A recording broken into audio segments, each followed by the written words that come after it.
నమస్తే అండి, welcome to Guntur రుచులు. ఈరోజైతే ఇక్కడ రెసిపీ కొంచెం ఘాటుగా ఉండే మిరియాలు పచ్చిమిరపకాయల రసం. మరి స్పెషల్ ఏంటా అని చూస్తున్నారా? పచ్చిమిర్చి ఘాటుతో ఈ రసం ఉండే టేస్టే స్పెషల్ అండి. ఒకసారి అయితే ట్రై చేసి చూడండి. మనం ఎప్పుడు మిరియాల చారు పెడతాం, ధనియాల చారు పెడతాం, అలాగే ఈ విధంగా ట్రై చేసి చూడండి. ఇందులో వేసే ఇంగ్రీడియంట్స్తో సహా. నేనైతే ఇక్కడ ఘాటుగా ఉండడానికి మిరియాలు పచ్చిమిరపకాయలు తీసుకున్నాను. మరి ఈ ఘాట్లో స్పెషల్ అయితే పచ్చిమిరపకాయలేనండి. జ్వరం వచ్చినప్పుడు లేదా నోటికి ఏమి తినాలనిపించినప్పుడు, జలుబు దగ్గు ఉన్నప్పుడు ఈ రసం అయితే నోటికి బాగా రుచి తెలుస్తుంది. అంతేకాదు గొంతు నొప్పి జలుబు నుంచి కూడా ఉపశమనం ఉంటుంది. మరొకసారి ట్రై చేసి చూద్దామా? ఈరోజైతే ఇక్కడ మనం పచ్చిమిర్చి అలాగే మిరియాల రసం కోసం నేనైతే ఇక్కడ పచ్చిమిరపకాయలు 3 తీసుకున్నాను. కొంచెం మంటగానే ఉన్నాయండి. ధనియాలు 1 స్పూను, మిరియాలు 1.5 స్పూను, అలాగే వెల్లుల్లి రెమ్మలు 5-6 వరకు, 1 టేబుల్ స్పూన్ వరకు కందిపప్పు, జీలకర్ర 1 స్పూన్ తీసుకున్నాను. కొంచెం కొత్తిమీర, టమాటో మెత్తగా చేసి పెట్టినాను. అంటే మరీ మిక్సీలో వేసుకోలేదండి, సన్నని ముక్కలు చేసి కొంచెంగా చేత్తో గట్టిగా పిండి పెట్టుకున్నాను. మరీ ముక్కలుగా తెలియటం కన్నా ఇలా ఉంటే చిన్న చితపలుగా అనిపిస్తుంది కాబట్టి రసం టేస్ట్గా కూడా ఉంటుంది. ఇది మెయిన్గా మనకి జలుబు చేసినప్పుడు, జ్వరం వచ్చినప్పుడు, నోటికి ఏమీ తినబుద్ధి కానప్పుడు ఇది సూపర్గా ఉంటుంది. ఈ రసం అయితే డైరెక్ట్గా గ్లాస్లో పోసుకొని తాగినా కూడా మనకి గొంతు నొప్పి జలుబు నుంచి మనకి రిలీఫ్గా కూడా ఉంటుంది. టేస్ట్ కూడా సూపర్గా ఉంటుంది. ఎందుకంటే ఆ టైంలో ఏమీ తినాలని అనిపించదు. ఈ రసం అయితే చక్కగా నోటికి తినబుద్ధి అవుతుంది.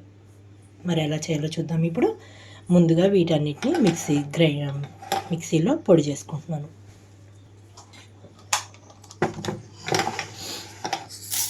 కందిపప్పు, మిరియాలు, వెల్లుల్లి రెమ్మలు, ధనియాలు, అలాగే జీలకర్ర, వీటితో పాటుగా పచ్చిమిర్చి కూడా. ఇక్కడ చూడండి. ఇప్పుడైతే తాలింపు పెట్టుకుంటున్నాను. స్టవ్ ఆన్ చేసి పాన్ పెట్టుకున్నాను. ఇందులోకి ఆయిల్ తీసుకుంటున్నాను. నేను ఆయిల్ ఎక్కువగా కాకుండా 1.5 టేబుల్ స్పూన్ వరకు తీసుకుంటున్నాను. ఆయిల్ కొంచెం హీట్ అయ్యేదాకా ఉంచి ఇందులోకి ఆవాలు, జీలకర్ర, అలాగే ఎండుమిరపకాయలు వేసేస్తున్నాను. దీంతో పాటుగా కొంచెంగా ఇంగువ కూడా.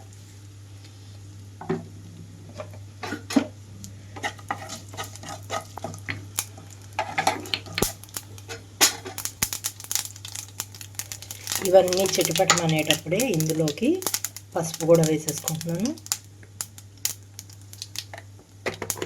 మీరు వెల్లుల్లి ఇందాక గ్రైండ్ చేసిపోతే ఇందులోకి వేసేసుకోవచ్చు. టమాటో కూడా వేసేస్తున్నాను.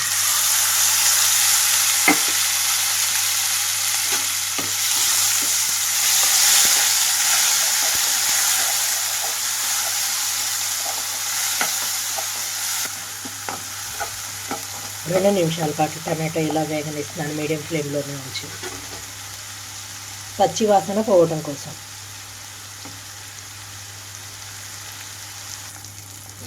ఇక చూడండి, మొత్తం టమాటా అంతా వేగిపోయింది అనుకున్నప్పుడు ఈ గ్రైండ్ చేసి పెట్టుకున్న పౌడర్ ఉంది కదా, పచ్చిమిర్చి ముద్ద మొత్తం కూడా ఇందులోకి వేసేస్తున్నాను.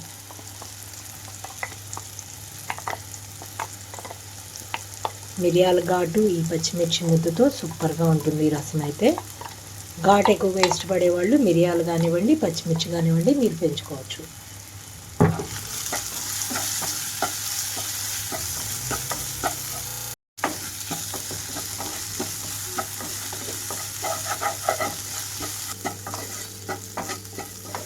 మొత్తం వేగిన తర్వాత అయితే ఇందులోకి వాటర్ యాడ్ చేస్తున్నాను.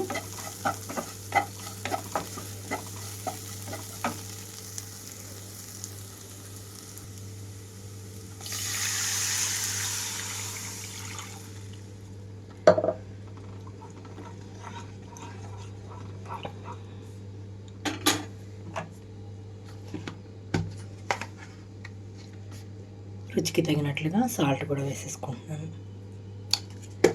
అలాగే చింతపండు పులుసు కూడా. చింతపండు పులుసు వచ్చేసి మీరు బాగా చిక్కగా పిండుకుంటే 2 నుంచి 3 టేబుల్ స్పూన్స్ అయితే పడుతుంది, లేదంటే పలుచగా ఒక హాఫ్ కప్ వరకు వేసేసుకోవచ్చు. కొంచెం మరగనిస్తున్నాను, ఇవి మూత పెట్టేస్తున్నాను.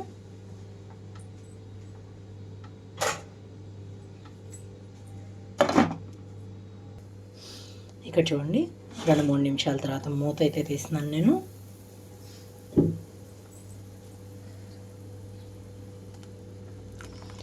చూసారా, మిరియాల రసం పచ్చిమిర్చి కారంతో రెడీ అయిపోయింది.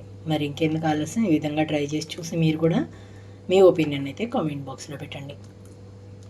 ఇప్పుడు ఇందులోకి టేస్ట్ బ్యాలెన్స్ అవడం కోసం చిన్న బెల్లం ముక్కనైతే వేస్తున్నాను. అలాగే చివరిగా కొంచెం కొత్తిమీరను కూడా వేసేసుకొని స్టవ్ అయితే ఆఫ్ చేద్దాం. ఈ వేడికే బెల్లం కూడా కరిగిపోయిద్దండి.